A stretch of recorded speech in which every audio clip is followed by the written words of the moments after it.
আজ আপনাদের জন্য হরিনারায়ণ চট্টোপাধ্যায়ের আরণ্যক। হরিনারায়ণ চট্টোপাধ্যায় জন্মেছিলেন 1916 সালে। তার প্রথম উপন্যাস ইরাবতী। ছোটদের লেখা বইয়ের মধ্যে অন্যতম ভয়ের মুখোশ ও পাথরের চোখ। তার মৃত্যু হয়েছিল 1981 সালে। এই গল্পটি আমরা নিয়েছি রঞ্জিত চট্টোপাধ্যায় সম্পাদিত রোমাঞ্চ পত্রিকা গল্প সংকলনটি থেকে। প্রধান চরিত্রে গল্পের কথক, গ্রামের মোড়ল, গল্প পাঠে শ্যামল। শুরু হচ্ছে আরণ্যক।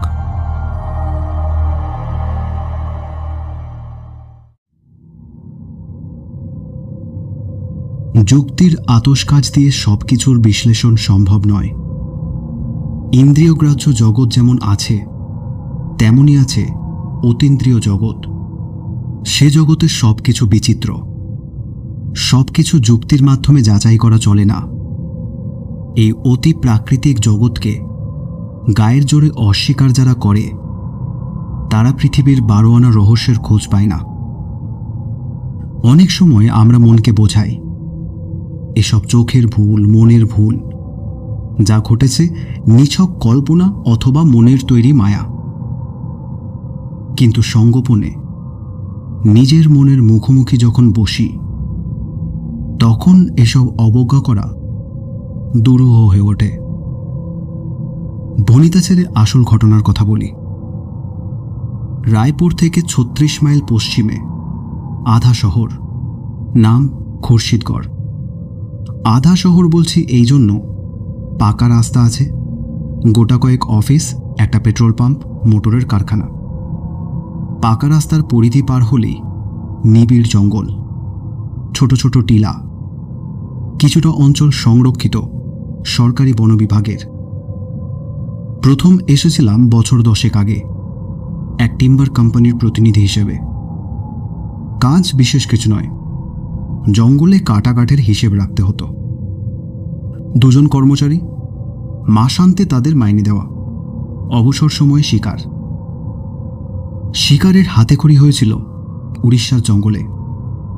বাবা সেখানে বন বিভাগে ছিলেন জরিপের কাজে। তিনি হাত ধরে শিকার শিখিয়েছিলেন।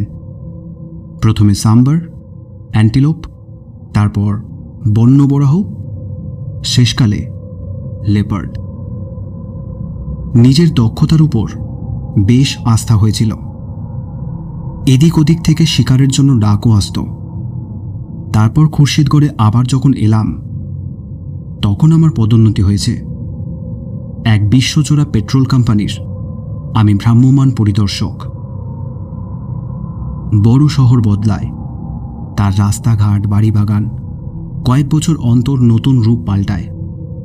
কিন্তু খুরশিদগড়ের মতন আধা শহর শতাব্দীর পর শতাব্দী এক রকম থাকে। পুরনো বাসিন্দারা এসে ঘিরে ধরল। কুশল প্রশ্ন, নিমন্ত্রণের হিড়িক, অনেক রাত পর্যন্ত গল্পগুজব।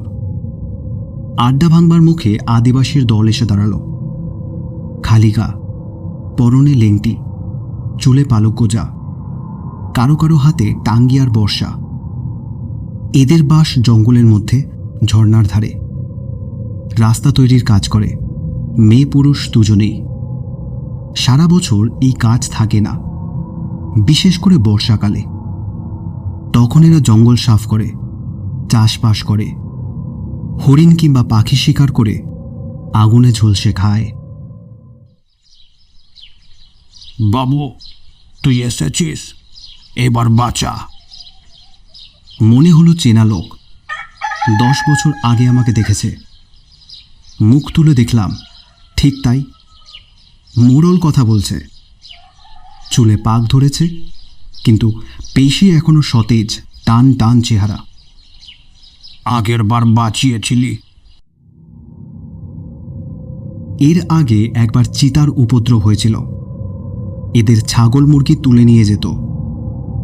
একবার উঠোনে তেল মাখিয়ে একটা বাচ্চাকে রোদে শুয়ে রেখেছিল। দিন দুপুরে চিতা ঝাঁপিয়ে পড়ে তাকে নিয়ে উধাও। সেই সময় এরা দল বেঁধে এসেছিল। বাবু, তোর বন্দুক নিয়ে একবার চল, আমাদের সর্বনাশ হয়ে যাচ্ছে। গিয়েছিলাম। চিতা শিকার সহজ নয়, বন্দুক হাতে সব সময় সজাগ থাকতে হয়। চিতার থাবার তলায় ডানলোপিলোর প্যাডিং, পাশ দিয়ে গেলেও শব্দ পাওয়া যায় না। তাছাড়া এরা গাছে উঠতেও দক্ষ। যে গাছের তলায় শিকারী বন্দুক নিয়ে তৈরি হয়ে আছে, চিতা হয়তো ওত পেতে রয়েছে সেই গাছেরই ডালে। সুযোগ বুঝে শিকারীর উপর ঝাঁপিয়ে পড়বে। প্রথমত একটা কিল রাখা হলো ঝর্ণার ধারে একটা ঝোপের পাশে মরা মোরগ। আমি কাছেই একটা গাছের ডালে বসে রইলাম। একদিন দুদিন গেল, কিছু হলো না। অথচ ঝোপের মধ্যে চিতার ল্যাজ আছড়ানোর শব্দ কানে এলো। বার দুয়েক পাতার ফাঁকে তার জ্বলন্ত দুটি চোখও দৃষ্টিগোচর হলো, কিন্তু চিতা বাইরে এলো না। সম্ভবত সে বাতাসে মানুষের গন্ধ পেয়ে থাকবে। বুঝলাম এভাবে তাকে কাবু করা যাবে না। আদিবাসীদের বললাম, তোমরা কাজ করো, 3 দিক থেকে ঝোপটা পেটাতে শুরু করো, তাহলেই চিতা বেরোবে। ফাঁকা দিকে আমি তৈরি থাকবো বন্দুক নিয়ে, বের হলেই গুলি চালাবো। এতে বিপদের সম্ভাবনাও যথেষ্ট। মরিয়া চিতা লোকেদের ঘাড়ের উপর ঝাঁপিয়েও পড়তে পারে। যার উপর পড়বে তার নিস্তার নেই। কিন্তু শিকারে কিছু বিপদের সম্ভাবনা তো থাকেই। ঝোপের দিকে একটা ঝর্ণা এখানে অনেক নিচু। ঝুঁকে পড়লে তবে তার উচ্ছল জলস্রোত দেখা যায়। ঢালু পাড় জঙ্গলে সমাকীর্ণ। সেদিকে বন্দুক তাক করে আমি বসলাম। এদিকে লোকেরা টিন আর ক্যানেস্তারা পেটাতে লাগলো। অত্যন্ত উৎসাহী 2-1 কাপড়ের বলে পেট্রোল মাখিয়ে তাতে আগুন জেলে ঝোপের মধ্যে ফেলতে শুরু করলো। কাজ হলো। ঝোপের আড়াল থেকে চিতার ক্রুদ্ধ গর্জন শোনা গেল।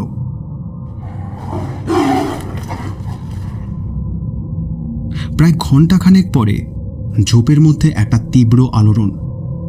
চিতাটা লাফিয়ে শূন্যে উঠল। পরিষ্কার দিনের আলো, আকাশে ছিটে ফোটাও মেঘ নেই। হলুদ রঙের একটা বলের আকার। চিতা নিজের শরীরটা গুটিয়ে নিয়েছে। কাচের মার্বেলের মতন জ্বলছে 2 চোখ। বড় বড় দাঁতের ফাঁক দিয়ে লাল টকটকে জিভটা বেরিয়ে পড়েছে। প্রায় সঙ্গে সঙ্গেই গুলি করলাম, পরপর 2। প্রথমটা পেছনের পায়ের উপর লাগলো, আর দ্বিতীয়টা চোয়ালে। চোয়াল ভেঙে যাওয়ার শব্দ হলো। শূন্যেই ডিগবাজি খেয়ে চিতাটা নিচে ঘন জঙ্গলের মধ্যে ঢুকে গেল। তার প্রাণে বেঁচে থাকার প্রশ্নই ওঠে না। চোয়াল গুড়িয়ে যেতে নিজের চোখে দেখেছি। কিন্তু আফসোস হলো শিকার হাতের মুঠোয় এলো না। খুব অল্প সময়, তবু তার মধ্যে নজর এড়ায়নি। চিতার একটা কান নেই। সম্ভবত বনে বাদারে ঘোরার সময় কাটা গাছে লেগে কানটা কেটে গেছে। দ্বিতীয় বৈশিষ্ট্য আরও বিস্ময়কর। চিতার দেহের একপাশে কোনো দাগ নেই, ধূসর বর্ণ। পরে 2-1 পশুতত্ত্ববিদদের সঙ্গে এই বিষয়ে আলাপ করেছি। তারা অবশ্য কোনো সন্তোষজনক উত্তর দিতে পারেনি। চিতাটা যে মারা গিয়েছিল সে বিষয়ে নিশ্চিত হবার আরও একটা কারণ ছিল। তারপর থেকে আর কোনো রকম উপদ্রব হয়নি। 10 বছর পরে আবার সেই উপদ্রব। বাঁচা বাবু বাঁচা, সর্বনাশ হয়ে যাচ্ছে। পেছনে দাঁড়ানো একজন মোড়লের কথার প্রতিবাদ করল। এ কি বাঘ যে বাবু বন্দুকে টোটা ভরে মারবে আর বাঘ খতম? এ তো পিরেত, বাঘের রূপ ধরিয়া এসেছে। শুনলাম, কোনো মন্তব্য করলাম না। আদিবাসীদের জগতে ভূত প্রেতের অবাধ বিচরণ। হঠাৎ ঝড়ে গাছ পড়ে গেলেও সেও অপদেবতার কাণ্ড। আবার গভীর রাতে শকুন শাবকের কান্নাও সেই প্রেতের কারসাজি। যাই হোক, ঠিক করলাম পরের দিনই শিকারে বের হব। মোড়লকে আমার সঙ্গে দেখা করতে বলে দিলাম। চিতার গতিবিধি সম্বন্ধে বিশেষ রূপে ওয়াকিবহাল হবার জন্য। পরের দিন সকালে খাটিয়ায় বসে চা পান করছি। মোড়ল এসে দাঁড়ালো। কি খবর বলো? খবর আর কি বলবো বাবু, কাল মুমিন যা বলেছে কথাটা মিথ্যা নয়। মুমিনকে? আর সে কি বলেছে? মুমিন আমার ভাইয়ের ছেলে, সে বলেছে চিতা নয়, অপদেবতা। ও ঠিকই বলেছে। কেন? তাকে স্বীকার করা যায় না। মাস 6 আগে বন বিভাগের এক সাহেব এসেছিল। 10 দিন ধরে না যে হাল। এই দেখলো চিতা সামনের এক গাছের আড়ালে, বন্দুক ছুড়ল, ব্যাস, কোথাও কিচ্ছু নাই। একটু পরেই দেখলো চিতা পেছনের পাথরের ঢিবির পাশে। শেষকালে সাহেব বন্দুক কাঁধে নিয়ে ফিরে গিয়েছিল। ও স্বীকার করেছিল চিতা লয়, ভৌতিক কিছু একটা। হেসে বললাম, সাহেব শিকারে যাওয়ার আগে কগ্লাস শরাব টেনে নিতেন, সেই হিসেব রাখো মোড়ল। হ্যাঁ, শুধু সামনে পেছনে কেন, তেমন হলে চারপাশে 4টে চিতা দেখতে পেত। তুমি না সত্যি। আমার রসিকতায় মোড়ল কিন্তু হাসল না। মোড়লের কাছে শুনলাম, নদীর ওপারে বনের মধ্যে চিতার আস্তানা। সময় সুযোগ বুঝে সে নদী সাঁতরে এপারে চলে আসে। দুপুরে যখন এপারের মাঠে আদিবাসী ছেলেরা গরু ছাগল চড়াতে আসে, তখন তাদের অন্যমনস্কতার সুযোগ নিয়ে চিতা ছোট সাইজের গরু কিংবা ছাগলের উপর ঝাঁপিয়ে পড়ে। তারপর আধমরা শিকার পিঠে নিয়ে অক্লেশে নদী পার হয়ে নিজের আস্তানায় ফিরে যায়। কোনো কোনো দিন এপারের জঙ্গলের মধ্যে বসেও আহার শেষ করে। একটা বেপরোয়া ভাব, অকুত ভয়, অসম সাহসী।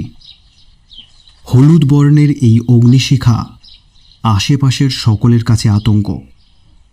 আমি বললাম, ঠিক আছে, আজ দুপুরবেলা গাছের ডালে বন্দুক নিয়ে অপেক্ষা করব, ঠিক গোচরণ ভূমির পাশে।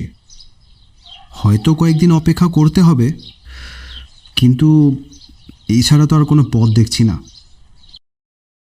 খাওয়া দাওয়ার পর খাকি শার্ট আর হাফ প্যান্ট পরে তৈরি হচ্ছি। এলো গোকুল প্রসাদ। আমি যে পেট্রোল কোম্পানির প্রতিনিধি, গোকুল প্রসাদ সেই কোম্পানির এখানকার ডিস্ট্রিবিউটর। আমাকে দেখে বলল, এ কি, রণসাজে কোথায়? অবশ্য কিপার নদীর ধারে হরিয়ালার তিতিরের ঝাঁক নামে এই সময়। পাখি নয় গোকুল, চিতা শিকারে। দৃশ্যত গোকুল প্রসাদের মুখের রং বদলালো। সে গলার স্বর খানিকটা নামিয়ে বলল, জঙ্গলে যে চিতা অত্যাচার করছে সেটা নাকি? হ্যাঁ, আদিবাসীদের দল এসেছিল, সেই চিতার কথাই বলল। সর্বনাশ, ওই কাজ করবেন না। গোকুল প্রসাদের কণ্ঠে আতঙ্কের স্পষ্ট ছাপ। কেন? ওটা চিতা নয়, অশরীরী কিছু। জোরে হেসে উঠলাম। জানতাম গোকুল প্রসাদ কখনো নেশা ভাঙ করে না, জীবনে বিড়ি সিগারেটও খায়নি। কাজেই নেশার ঘরে কিছু দেখবে এমন সম্ভাবনা কম। তবে গোকুল প্রসাদের সঙ্গে দেখা হয়েছিল বছরখানেক আগে। তখনও পর্যন্ত সে অকলঙ্ক চরিত্র ছিল। বছরখানেকের মধ্যে যদি নেশার দাস হয়ে থাকে তো বলতে পারবো না। তাই প্রশ্ন করলাম, কি ব্যাপার বলো তো? গোকুল প্রসাদ খাটিয়ার উপর চেপে বসল। দিন 15 আগে আমি রায়পুর থেকে ফিরছিলাম, চাচার বাড়ি থেকে। বের হতে দেরি হয়ে গেল। মাঝপথে সন্ধ্যা নামল। আমি গাড়ি চালিয়ে আসছিলাম। জঙ্গলের পাশের রাস্তায় এসেছি, দেখি ঝোপের ধারে একটা চিতা বসে বসে নিজের পায়ের থাবা চাটছে। মোটরের হেডলাইটে তার দুটো চোখ সবুজ মার্বেলের মতো জ্বলে উঠল। আমি একটু ভয়ই পেয়েছিলাম, সঙ্গে কোনো হাতিয়ার নেই। চিতা যদি মোটরের উপর ঝাঁপিয়ে পড়ে তাহলেই তো বিপদ। মরিয়া হয়ে অ্যাক্সেলারেটরে চাপ দিলাম। স্পিডোমিটারের কাঁটা থরথর করে কাঁপতে লাগলো। মোটর বাতাসের বেগে উড়ে চলে গেল। মাইল 2 গিয়ে মোটরের গতি কমালাম। বাঁক নিতেই এক দৃশ্য, ঝোপের কাছে বসে চিতাটা থাবা চাটছে। আমি হেসে অভয় দিলাম, তোমার কি ধারণা এত বড় জঙ্গলে চিতা কি মাত্র একটি, আর নেই? কিন্তু এটা এক চিতা, সে বিষয়ে আমার কোনো সন্দেহ নেই। এক সাইজ, এক বসার ভঙ্গি, পরপর 4 বার এক দৃশ্য দেখলাম। আমি আর কিছু বললাম না। এদেশে সিদ্ধিপান নেশার মধ্যে পরিগণিত হয় না। খুব সম্ভবত চাচার বাড়িতে গোকুলপ্রসাদ সিদ্ধির শরবত পান করে থাকবে। তারই কল্যাণে রাস্তার দুপাশে কেবল চিতাই দেখেছে। একটু বসে গোকুলপ্রসাদ চলে গেল। তারপরেই মোড়ল এলো। আমি তৈরি ছিলাম। মোড়লের সঙ্গে বেরিয়ে পড়লাম। এবার কিল কি হবে? পথে যেতে যেতে জিজ্ঞেস করলাম। একটা ছাগলের বাচ্চা এনেছি, সেটাকে গাছের তলায় বেঁধে রাখবো। তুই মাচা বেঁধে গাছের ডালে বসবি।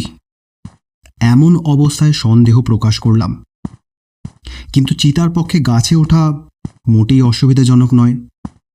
মোড়ল বলল, সে ব্যবস্থাও করা হয়েছে।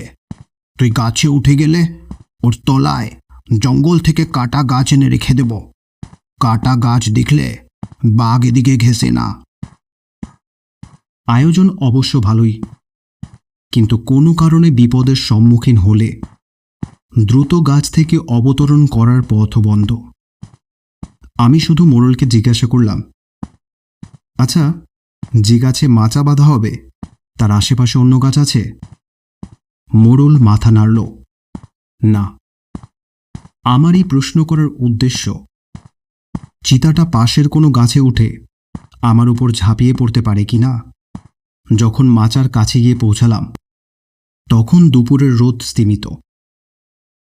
এমনিতেই ঘন অরণ্যের মধ্যে সূর্যালোকের প্রবেশ নিষেধ। জনাচারেক লোক অপেক্ষা করছিল। একজনের হাতে দড়িতে বাঁধা ছাগলছানা, সেটার পরিত্রাহী চিৎকারে অরণ্য মুখরিত। আমি ভেবেছিলাম আমার সঙ্গে কেউ একজন মাচায় থাকবে, কিন্তু কার্যকালে দেখা গেল কেউই থাকতে রাজি নয়। এমনকি মোড়লেরও বাড়িতে মেয়ের অসুখ। তবে যাওয়ার সময় মোড়ল আশ্বাস দিয়ে গেল, আমাকে বেশিক্ষণ অপেক্ষা করতে হবে না। ছাগলছানার চিৎকারে আকৃষ্ট হয়ে চিতাটা শীঘ্রই দেখা যাবে। তাছাড়া এই সময় বনের জন্তুরা অনেকেই নদীতে জলপান করতে আসে। অতএব গাছে হেলান দিয়ে বন্দুক নিয়ে কোলে চুপচাপ অপেক্ষা করতে লাগলাম। রোদের তেজ ম্লান হয়ে এলো। গাছের ছায়া দীর্ঘতর। দু একটা মেটে রঙের খরগোশ ইতস্তত দৌড়াদৌড়ি করতে শুরু করল। পাখিরা ঘরে ফিরল। তাদের অপূর্ব কাকলিতে অরণ্যের নীরবতা খান খান হয়ে গেল। সন্ধ্যা নামল। ঝোপে ঝোপে জোনাকির ঝাঁক। দূরে একটা ময়ূরের ডাক শোনা গেল। আরও আশ্চর্য, ছাগলছানা নির্ভয়ে ঘুমোচ্ছে। কোনো দিক থেকে কোনো উপদ্রব হতে পারে এমন চিন্তা তার নেই। কাগজে মোড়া খাবার আর ফ্লাস্ক থেকে জল পান করলাম। বুঝতে পারলাম সারাটা রাত এইরকম ত্রিশঙ্কুর মতো কাটাতে হবে। এই সময় গাছ থেকে নেমে ফেরার চেষ্টা বাতুলতা। একটু বোধহয় ঘুমিয়ে পড়েছিলাম। নিশাচর পাখির কর্কশ কণ্ঠস্বরে ঘুমটা ভেঙে গেল। ছাগলছানা তখন অঘরে ঘুমোচ্ছে। ঝোপের পাশে দুটি জ্বলন্ত দৃষ্টি। বুঝতে পারলাম চিতা ঝোপের মধ্যে অপেক্ষা করছে। সুযোগ বুঝে শিকারের উপর ঝাঁপিয়ে পড়বে। এখন আর অন্ধকার নেই। চাঁদের জ্যোৎস্নায় বনভূমি যেন স্নান করে উঠেছে। আমি যেদিকে বসে আছি সেদিকটা অন্ধকার, ঘন পাতার রাশির জন্য, কিন্তু গোচরণভূমি নদীর পার সব দুধ সাদা। ঝোপটা নড়ে উঠল। আমি বন্দুক নিয়ে তৈরি ছিলাম। চিতা অত্যন্ত সাবধানে ঝোপ থেকে বাইরে এসে দাঁড়ালো। চিতাটা পরিষ্কার দেখা যাচ্ছে, কোথাও একটুও অন্ধকার নেই। আমি এক ঝলক দেখেই চমকে উঠলাম। একটা কান কাটা, শরীরের একদিকের কোনো দাগ নেই, ধূসর বর্ণ। তার মানে বছর 10 আগে যে চিতাকে গুলি করে হত্যা করেছিলাম, পরলোক থেকে সেই চিতা ফিরে এসে আমার সামনে দাঁড়িয়েছে। অবশ্য মুহূর্তের জন্য এমন একটা চিন্তা আমার মনকে আচ্ছন্ন করেছিল। তারপরই মনকে বোঝাতে শুরু করলাম, যুক্তি দিয়ে, বুদ্ধি দিয়ে। কাটা ঝোপের আঘাতে যে কোনো জন্তুরই কান কাটা যেতে পারে, এর মধ্যে আশ্চর্যজনক কিছু ধরবার নেই। বিশেষ করে সিংহ, বাঘ, চিতা, যারা শিকার ধরবার আগে গুড়ি মেরে চলে। আর দেহের কিছুটা ধূসর হওয়াটাও বিচিত্র নয়। কে জানে সামনে দাঁড়ানো চিতাটা 10 বছর আগে নিহত চিতার বংশোদ্ভূত কিনা। চিতার গন্ধে ছাগলছানা জেগে উঠেছে। শুধু জেগে ওঠা নয়, বিপদের গুরুত্ব বুঝতে পেরেছে। তারস্বরে চিৎকার করছে আর দড়ি ছেড়ার চেষ্টা করছে। আশ্চর্য, চিতার লক্ষ্য কিন্তু ছাগলছানা নয়। সে এক দৃষ্টে আমার দিকে দেখছে, দুটি চোখে প্রতিহিংসা বিচ্ছুরিত। একটু চিন্তায় পড়লাম। কিছু বলা যায় না। যে ডালে আমি বসে আছি সেটা এমন কিছু উঁচুতে নয়, দু একবার চেষ্টা করলে নাগাল পেয়ে যেতে পারে। তারপর দুজনে জড়াজড়ি করে কাটার স্তূপের উপর পড়ব। বন্দুক ঠিক করে বসে রইলাম। চিতা শূন্যে লাফ দিলেই ট্রিগার টিপব। প্রয়োজন হলে দ্বিতীয় গুলিও ছুড়তে হবে। ঠিক তাই, চিতাটা নিচু হয়ে মাটির সঙ্গে নিজেকে প্রায় মিশিয়ে নিল। প্রবল বেগে ল্যাজটা আছড়াচ্ছে। ল্যাজের ঝাপটায় শুকনো পাতার স্তূপ ইতস্তত উড়তে লাগল। দৃষ্টি কিন্তু এখনো আমার দিকে। কয়েক মুহূর্ত, তারপরই চিতাটা লাফ দিল আর সঙ্গে সঙ্গে গুলি ছুড়লাম। ঠিক পাঁজরে গিয়ে লাগলো। শূন্যেই মুখ বিকৃত করে চিতাটা পাক খেয়ে সশব্দে মাটির উপর পড়ল। 4 পা প্রসারিত করে মরণ যন্ত্রণায় সমস্ত শরীরটাকে বার কয়েক কুঞ্চিত করল। তারপর স্থির হয়ে গেল। এখন গাছ থেকে নামাটা বিপজ্জনক। তাছাড়া আমার নামার উপায়ও ছিল না। গাছের তলায় কাটার স্তূপ। অনেক শিকার কাহিনীতে পড়েছি, বাঘ নিস্তেজ হয়ে পড়ে থাকে, মৃতের ভান করে। উৎফুল্ল শিকারী কাছে গেলে তার প্রচণ্ড থাবার আঘাতে কিংবা দংশনে প্রাণ হারায়। ঠিক করলাম সারাটা রাত গাছের উপরেই থাকব। যা কিছু করার ভোরের আলো ফোটার পরই করা উচিত। কোমরের বেল্ট খুলে নিজেকে গাছের ডালের সঙ্গে শক্ত করে বাঁধলাম। ঘুমের ঘোরে ছিটকে নিচে পড়ে যাওয়াটা বিচিত্র নয়। নির্মেঘ আকাশ, সব কিছু দিনের মতো পরিষ্কার। চিতার দিকে দেখতে দেখতে চমকে উঠলাম। স্পষ্ট দেখেছিলাম আমার গুলি তার পাঁজর বিদ্ধ করেছিল, কিন্তু চোয়াল বেয়ে টাটকা রক্তের স্রোত গড়িয়ে পড়ছে। 10 বছর আগে ঠিক যেখানে গুলি লেগেছিল। পাঁজর আর চোয়ালের দূরত্ব অনেকটা। গুলি পিছলে চোয়ালে লাগবে তা সম্ভব নয়। আশ্চর্য কাণ্ড। এই প্রথম শরীরে একটা শিহরণ অনুভব করলাম। অরণ্যে অন্য সব শব্দ জাদু মন্ত্রে যেন থেমে গেল, এমনকি ঝিঝির ডাকও। একসময় ঘুমিয়ে পড়েছিলাম। যখন ঘুম ভাঙল তখন ভোর হয়ে গেছে।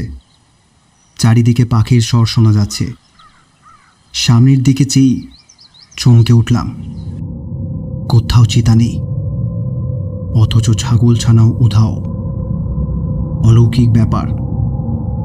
গাছ থেকে অনেক কষ্টে নেমে পড়লাম। কাটাই 2-1 জায়গায় ছড়েও গেল। কাছে গিয়ে ভালো করে দেখলাম, রক্তের সামান্যতম দাগও নেই। ছাগলছানা যে দড়িতে বাঁধা ছিল সেটাও নেই, খুঁটিটাও নিখোঁজ। তাহলে কাল রাতে ওসব কি স্বপ্নে ঘটেছিল? তা কি করে সম্ভব? নিজের বন্দুক পরীক্ষা করে দেখলাম, 2টো গুলি রয়েছে। গুলি ছোড়া হয়েছিল তার কোনো প্রমাণ নেই। একটু পরেই আদিবাসীরা এসে জড়ো হবে। কি বলবো তাদের? আমার কাহিনী তাদের চিতা সম্বন্ধে অলৌকিকত্বই প্রমাণ করবে। আমার পরাজয়ের কাহিনী আদিবাসীদের কাছে রটে যাওয়ার চেয়ে নিঃশব্দে আত্মগোপন করাই বুদ্ধিমানের কাজ। চলতে শুরু করলাম।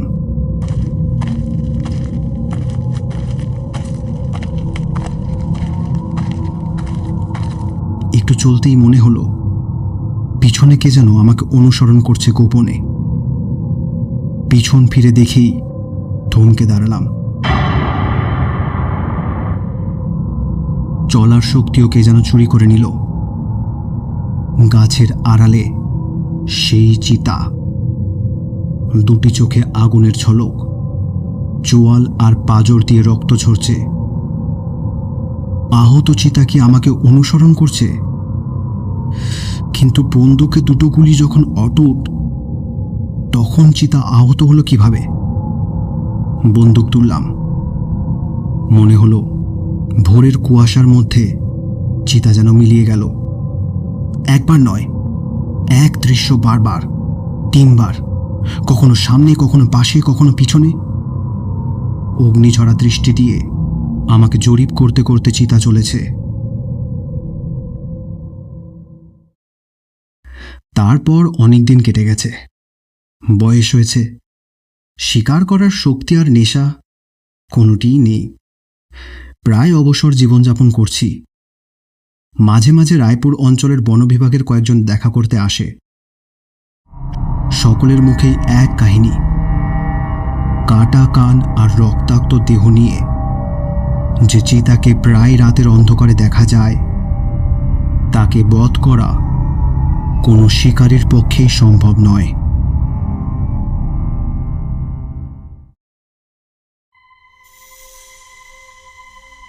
এতক্ষণ আপনারা শুনছিলেন আরণ্যক।